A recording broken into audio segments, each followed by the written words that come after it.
It will be, yeah. Could one of those shows in March be headlined by Tyson Fury in the UK? Yeah, I'm pretty confident that one of those shows will feature him. He won't be defending his WBC title. There's a problem there, not of our making, or his making, I should say. WBC and Dillian Whyte are in arbitration. That hearing's not set to be heard until March. We can't negotiate. It's all very well, Eddie Hearnby's nonsense about negotiating. How can you negotiate when when the WBC haven't said what the splits are? So in his mind, he thinks he's getting 45%. In our mind, it's 20%, based upon the purses, his previous purses that were lodged under WBC regulations. And they won't determine what the percentages are until the arbitration. So until that happens, we can't negotiate. And that doesn't mean the fight's going to take place in April. We've got to negotiate. So Tyson will fight, but not for the WBC title. Oh, what's good, family? Smash the like button, subscribe, and lick off the bell. Wow. So we just heard there from your mans, Frank Fish Eyes Warren, on behalf of Tyson. Oh, Fury. Now, what can I say, people? What do we know? 2 days ago now, your man in the YB leaked the exclusive information that your man's Tyson Fury would indeed not be defending his WBC championship.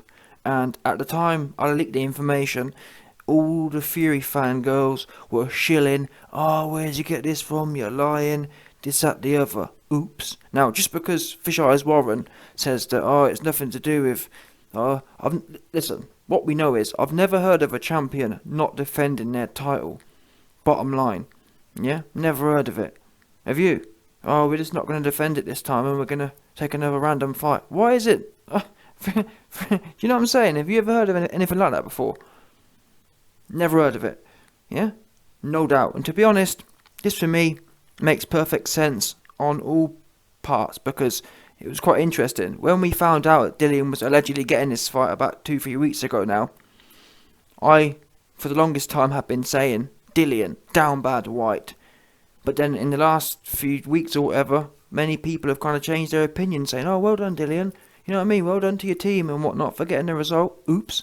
Yeah? And if you remember, some of my comments from back then were that, don't be surprised if this legal thing takes a lot longer than just being wrapped up. Because most people, to some extent, myself included, thought that, it's all wrapped up and, one of them ones. Now, as you heard there from Fish Eyes, March is the splits. That's 4 months away. And don't forget, people, this is very similar to some extent as the Deontay Wilder and Fury thing. Because the problem is, people, guess what? Frank said the splits is going to be done in March. But guess what? That's just the splits. For example, let's say the split comes back and they say 20%. What do you think Dillian's going to do with that? Do you think Dillian's going to sit there and say, I'll take 20%? Then no, he will appeal. Yeah? Because that's what happened with the Fury and Wilder situation. The Fury and Wilder thing happened. Fury said, "No, I'm not fighting you." Wilder took it to court. Then it sat in mediation for God knows how long. Then a goofy judge had to come in. And I'm pretty sure, did someone appeal? I'm not sure, actually. But either way, the point is, there's process that takes place. And these processes are clearly not wrapped up. And like I said, March is just the initial decision from WBC. God knows. It's baffling. I've never understood this. March. Why can't you sit down on Skype right now? Yeah? WBC, or whatever parties there are, find some time this week, yeah? Sit your ass down and get it done. It's baffling. March. You know what I'm saying? Or call it end of the month or something. It's madness. But then again, it's not surprising. It's not shocking at all. Yeah? And like I said, ultimately, I mean, for example, let's say, think about the other side of things. Let's say that it goes the other way. Dillian's going to get 45%. Is Team Fury going to sit there? Yeah? Especially given how licky Team Fury are not to, for whatever reason. I'm not saying that Fury is scared of Dillian Whyte because of what happened with Wilder. I was saying, Fury is scared of Deontay Wilder, but then he went in there and smoked him. So I can't sit there and say he's scared of Dillian, but it's weird behaviour. That's what we do know. Yeah, Fury's got some funny style behaviour with these guys. Super funny style. Yeah, because I'm not being funny. I guess Fury can argue, well, I'm the champion. Should a champion really be giving up 45%? I don't agree with that. I think it should be in the middle. Yeah, Frank says 20%, Dillian says 45. What's the middle of that? 12.5. So what? 32.5. I think that's bang on. 32.5%, 33% is what Dillian's worth. Because he ain't worth 40% when you think about it. What? 40%? You've been smoked by Povetkin. You haven't got your W back against, or you haven't got the L back against Johnston. If Dillian had gone in there and smoked Anthony Johnston, then you could say, well, every loss, or any time you've gone in there with someone half decent, you lost. And that was Johnston. Apart from Johnston, you've been in there, Dillian's been known as the great uncle slayer. Yeah, Dillian loves to fight a great uncle. Yeah, trust me. If you get to the age of about a great uncle age, if you are the age of a great uncle, Dillian wants you badly. It's not his fault, to be fair. It's more of a indictment on the state of boxing. Boxing's full of old, washed dudes from the Klitschko era, especially in the heavyweight division. But then again, Dillian could have, not that he had to, but he could have tried to get some smoke with Joe Joyce, for example. He could have said, Joe Joyce, you're up and coming. But anyway, who's going to do that in this day and age? In this day and age, it's about getting the check. And that's why, I mean, look at Chisora, for example. No shame. Yeah? I give Chisora credit for having heart, but what's he doing clinging around? Chisora, you keep losing, yeah? It's all well and good giving it the heart thing, but no one wants to, I'm not going nowhere. Well, listen, Chisora, if you weren't going nowhere, why didn't you beat Parker then? Because you are going somewhere. You keep losing, man. You know what I'm saying? Dusty dudes. Listen, Chisora, get your dusty ass out of here, man. And I'm trying to watch you keep losing. Keep losing and getting that. What's that prove? It proves you're a bottom. Yeah? Get your dusty retired OAP looking ass out of it. No one trying to watch you no more. Anyway, where was I with these other guys? Oh yeah, Dillian, the great uncle OAP slayer. Like I was saying, he ain't worth more than 35%, but equally he ain't worth 20 either. Let's be fair here. But then again, I don't think even if Team Fury came with 35% or 32% or whatever, I'm not sure that he'd take it, to be honest. I think Eddie Hearn and Dillian are both gassed out of their mind. And I think what they're basically saying is Team Dillian Whyte are saying that, well, it's not necessarily 45% because we're worth it now as the challenger. It's more to do with the recompense for the last 3 years of treatment, if that makes sense. Apparently Dillian Whyte's team are building in their kind of mistreatment, because don't forget, allegedly their lawsuit isn't just kind of claiming for the mandatory shot. Dillian Whyte's team are also claiming for damages for the lost kind of opportunity over the last few years. So they want their mandatory as a whole, as a main thing, but the second part is they want damages. So Dillian Whyte's argument is likely that, yeah, well, even if I am worth 35% or 30% now, we need some extra bonus on top of that because of how we've been done for the last few years. But the argument is, or the counter argument is, well, is it Tyson Fury's fault? But from the WBC's point of view, they're more likely to give Dillian a larger split of the Fury fight than they are to actually cut Dillian a check themselves. Because the money's got to come from somewhere. The money can either come out of, or the compensation money can either come out of the WBC's pocket directly, or they can say, well, you know what, we'll leave our coffers unchecked, and instead we'll give you a larger cut of Fury's stuff. But again, it all comes back round. What's Fury going to say to that? Is Fury going to say, yeah, you know what then, since you're feeling so generous, we're just going to sit here and pay Dillian an extra 10%? Or is Fury going to, for all we know, yeah, Fury, bearing in mind again, people, he loves the lawyers. For all we know, if it gets decided that they're going to go with 45%, which, like I've explained, I think there's a pretty high probability of that. Why? Because the WBC wants to resolve this, and Dillian's asking for 45. I think it's a high probability, and at the moment at least, Tyson Fury doesn't have any open litigation with the WBC. So if the WBC want to get this wrapped up, which they have kind of implied they have, which is why they granted this, they granted the mandatory in the first place pretty quickly. They give him 40 plus 5%. And again, bear in mind, people, if Tyson Fury was happy to give Dillian Whyte 45%, this would have been wrapped up, because that's what Team Dillian Whyte have essentially come with Team Tyson Fury with. They've been saying for the last 2 weeks during these initial negotiations that, yeah, let's get it done on 45%. The fight could be done today if Team Fury were happy with that. But Team Fury are clinging on the old contractual kind of prehistoric way of doing things of the 20%, the standard mandatory fee, not taking into account the wider context, which they're not really Well, why would they? Why would Team Fury just naturally agree to a larger amount, if that makes sense? And that's why I'm saying it's worrying that if the WBC do go along with what's likely, i.e. the 45%, what's then Team Fury going to do? Are they going to get their lawyers out and say, why are we being unfairly penalised when there's been a history of... Because from Team Fury's point of view, Dillian Whyte is just another mandatory challenger. From Team Fury's point of view, there's a history, there's a precedent of mandatories getting paid the same amount, 25% or whatever it is, yeah? So why must Tyson Fury pay this guy 45% for? It's not his fault.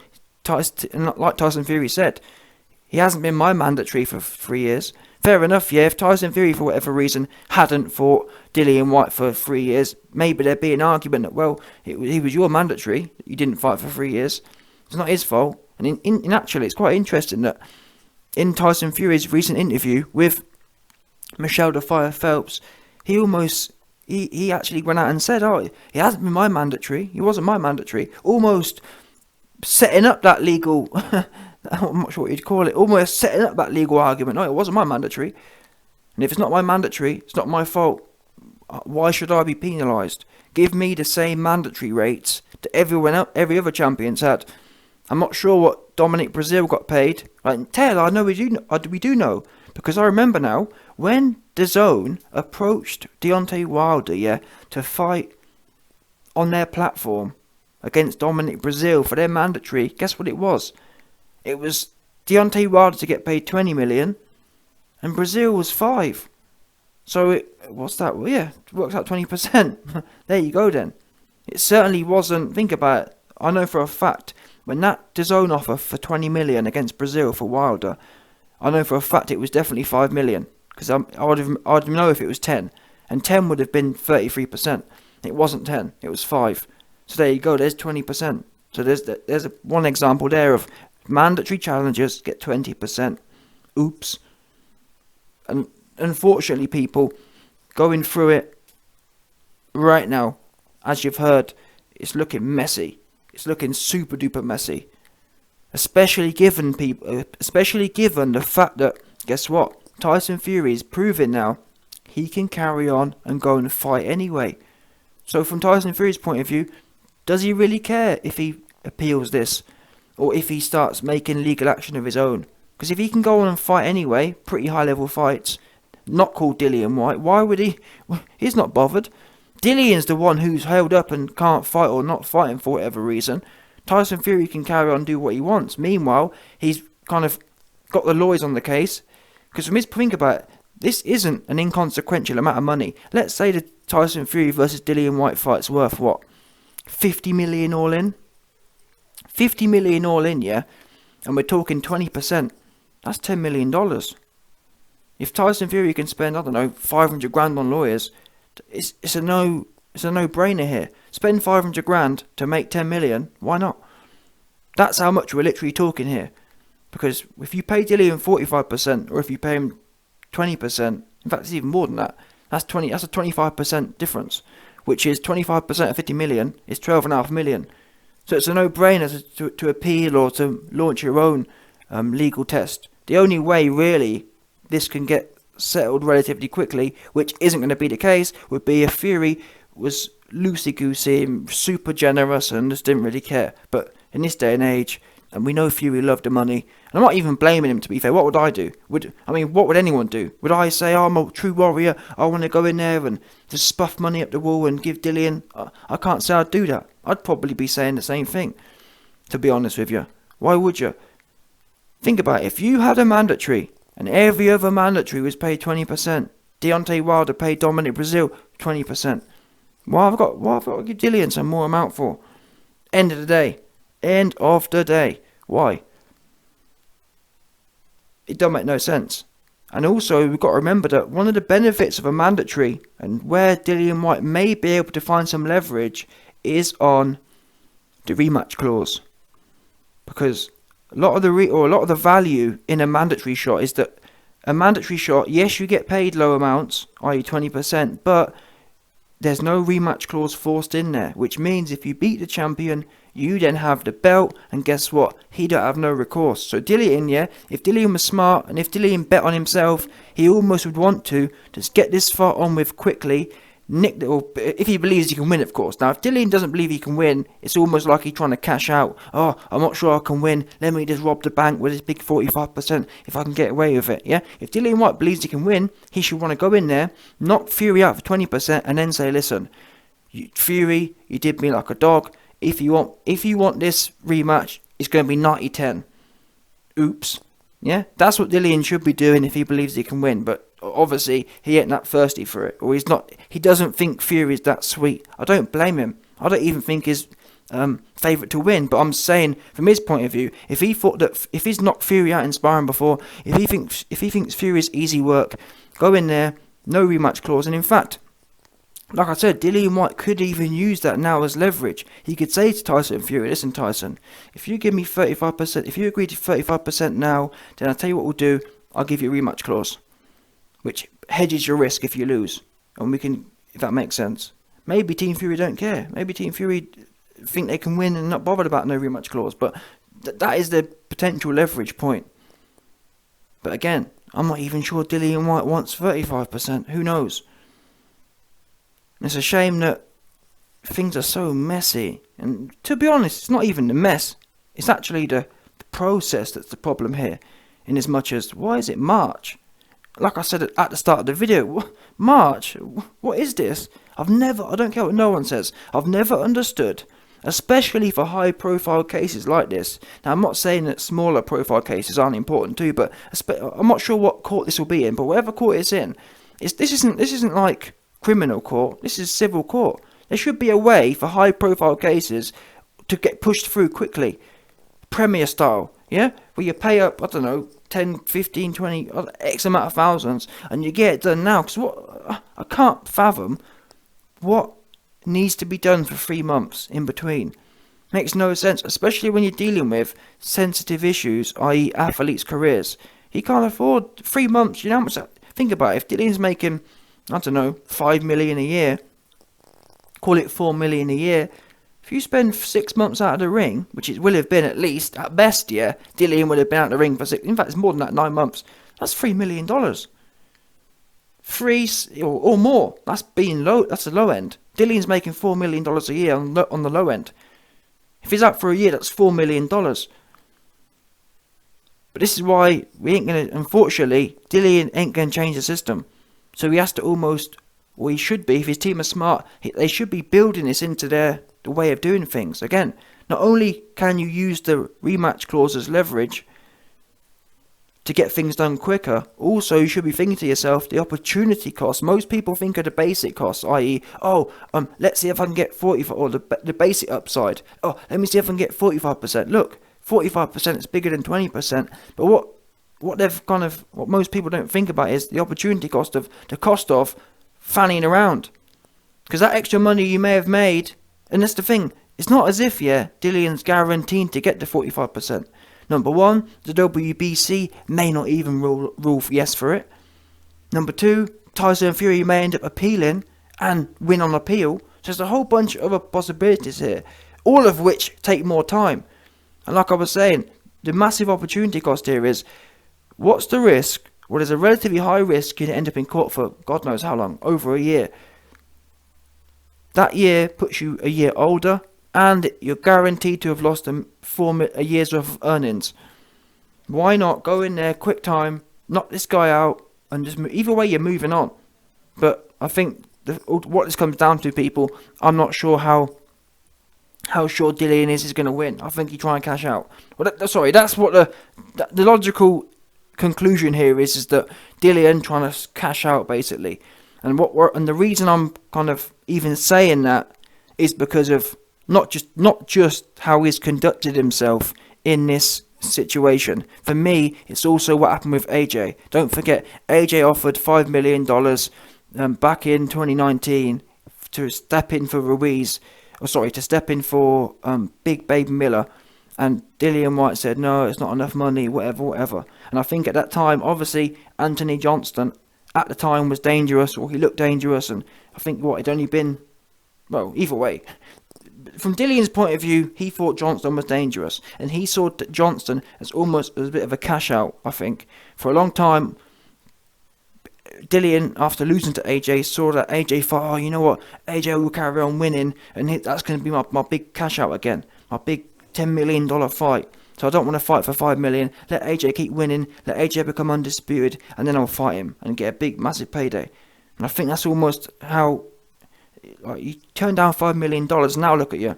You could have been, it wasn't just $5 million, AJ offered $5 million, and you probably would have beat him that night, because it was the Ruiz night. So that would have been another $5 million payday, and you'd have been the undisputed champion. So all the opportunity was there. Dillian said no, and he went on to do what since? Not a lot. Fight old people. In fact, he went on to get smoked by Povetkin for chump change, likely. If that makes sense. So Dillian's career it's almost like he puts a lot of these people on pedestals. He puts Fury on a pedestal. He puts AJ on a pedestal. It's like the pension pedestal. You know what? I don't really want to go in. These guys are my big paydays. I need to make sure I maximise. And I'm all for business, but at some point you've already been sidelined. Yeah, the WBC have put it on a plate for you. You can go in there today and smoke Fury for 20%, which is, by the way, what everyone else is getting. And that's why I'm confused on people. I'm confused because Dillian's been begging for this mandatory allegedly. So why is, if you're begging for a mandatory, you must have known that the mandatory is 20%. You weren't begging for, I want a mandatory, I want my shot. I've been waiting 300 days for my shot. You weren't saying, I've been waiting 300 days for my 45% double standard mandatory rate shot. You weren't saying that. You were saying you want the mandatory. Well, you got the mandatory. Now you want to, but you know, it's actually 45%. But then again, Eddie Hearns argued that, there is some alleged stipulation that it can be anywhere between 20 to 45. Well, on what basis? I've never heard of that. Dominic Brazil didn't hear of that. So I'm confused. If it's wide open, if there's a range to it, why wouldn't every fighter go to court for the 45%? And that's, like I said, I've never heard of any other fighter, apart from Dillian Whyte, going to court over a higher split. Never heard of it. Not in the mandatory anyway. The mandatory is always a mandatory. You get what you're given. You get what everyone else was given. But again, the upside is there's no rematch clause traditionally, and I think AJ in the past has paid people more than the standard, but that's how he's able to build in the rematch clause. He'll give you more than 20%, but the contract gets adjusted, if that makes sense. So it's a bit of a balancing act. But maybe, I don't know, can Dillian Whyte's team leverage that? I'm not sure what they're doing at this point. All I know is Dillian getting older, he's sitting around. It's just a shame. Yeah? And can I hold Tyson Fury responsible here? To be honest with you, from Tyson Fury's point of view, it's perfect. He gets to fight some easier fight and keep active. And it's simple. From his point of view, he ain't lost out nothing. If anything, it gives him protection, because Tyson Fury only has one belt, which means that he can, whilst Dillian Whyte's locked up, he can just go about it, do what he wants, can't he? A lot of the time, what keeps people fighting decent fights is the mandatory obligations. From Fury's point of view, his mandatory obligations, they're on the sideline. He can go, pick this guy, pick that guy. Meanwhile, he can carry on masquerading as the champion, though, because he hasn't lost the belt, has he? But you heard there from Frank Warren, he ain't going to be defending the belt. But I'm not sure what that means. Will he walk out with the belt? I bet he will. You understand? So, oh man, this really is the new age. Nothing makes. I mean, there was controversies in the past, but it's messy, isn't it now? Everyone's trying to go the legal way of doing things and this, that, the other. And again, but YB, Dillian's been done wrong. Yeah, he was done wrong. It was made right. Now you want to play with the numbers. But YB, he should be. He's been done wrong for 3 years. And listen, my problem is, Dillian Whyte at this point in time needs to chalk up the wrongdoing to the game. Why? Because guess what? The fact it took him 3, 4, however many years, that's on him. Many people, myself included, have been saying for the last 3 years, why aren't you bringing in the lawyers? I've seen the papers. Dillian didn't bring the lawyers in until August, September this year. So it's kind of like that 3-year period you decided to wait for whatever reason, whether you were being tight, i.e. not wanting to pay for lawyers, whether you turned into Anthony Johnston 2.0, not wanting to spend no money on nothing.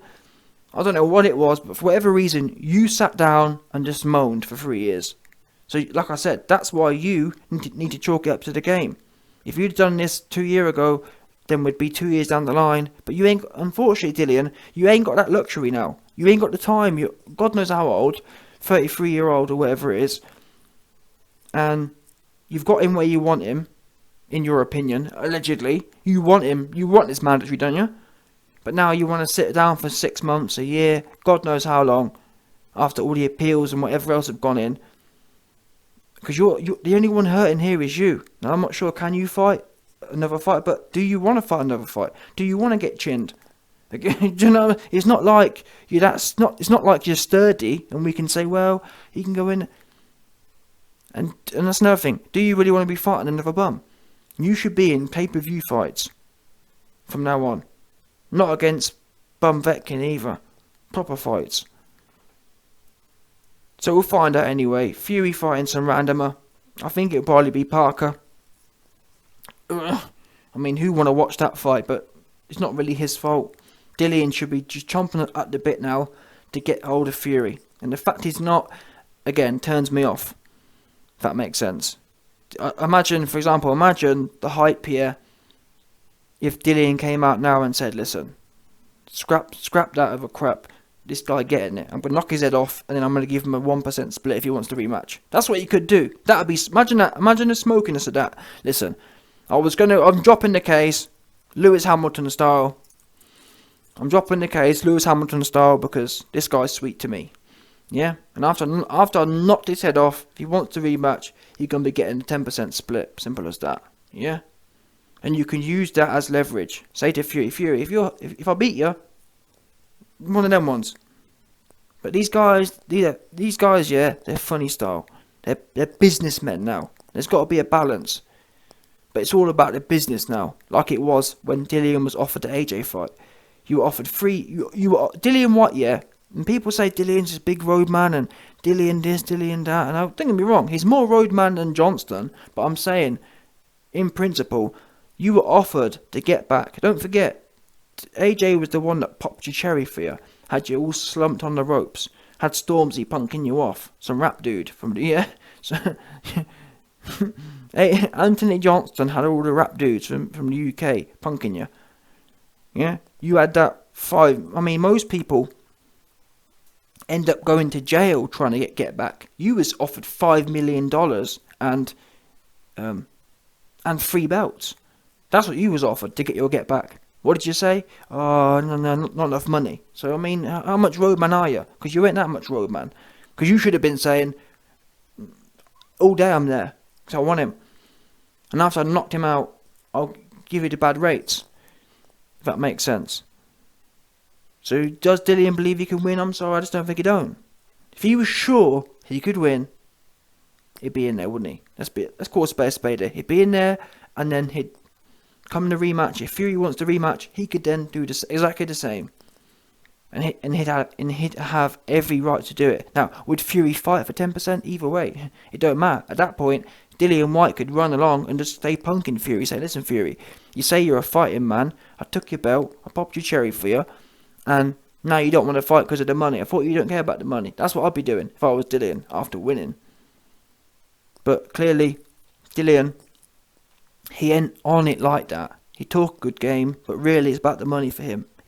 Dillian, all that talk about what, and I'm not dissing it. I'd probably be similar, but talking about Warrior and all that other stuff, rubbish. Your money, man. Yeah, you're a banker.